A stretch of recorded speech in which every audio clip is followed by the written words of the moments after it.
ایک بٹ صاحب تھے جو کہ کھانے میں بہت مشہور تھے۔ وہ ایک وقت میں 50 روٹیاں اور 5 کلو گوشت کھا جاتے تھے۔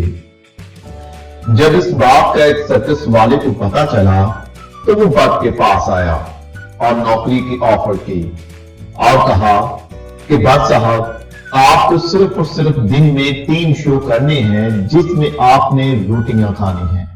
بٹ مان گیا۔ اگلے دن سرکس میں ایک شو صبح 11 بجے تھا، ایک 2 بجے، ایک شام کو 4 بجے تھا۔ جب 11 بجے تو لوگوں کا رش لگ گیا اور بٹ صاحب 50 روٹیاں اور 5 کلو مرغا آسانی کے ساتھ کھا گیا۔ پھر دوسرے شو کی تیاریاں شروع ہو گئی۔ لوگوں کا رش پہلے سے بھی بہت زیادہ بٹ کو دیکھنے کے لیے بڑھ گیا۔ جب دوسرا شروع ہوا تو پھر بٹ صاحب نے 50 روٹیاں اور 5 کلو گوشت کھا لیا۔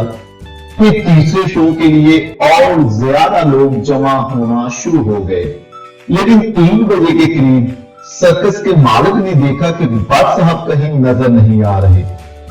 اپنا کاروبار برباد ہوتے دیکھ کر سرکس کا مالک اپنے دوسرے ورکرز کے ساتھ بٹ کو تلاش کرنے لگا۔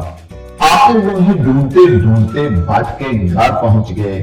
بٹ صاحب بھی ان کو گھر ہی لے گئے۔ جب انہوں نے بٹ سے کہا کہ تم تیسرے شو کیے بغیر ہی گھر آ گئے تو بٹ نے آگے سے جواب دیا کہ اب میں صرف شو ہی کرتا رہوں، روٹی وغیرہ نہ کھاؤں۔ مجھے ایسی نوکری نہیں کرنی جس میں آدمی کو روٹی کھانے کا ٹائم بھی نہ دیا جائے۔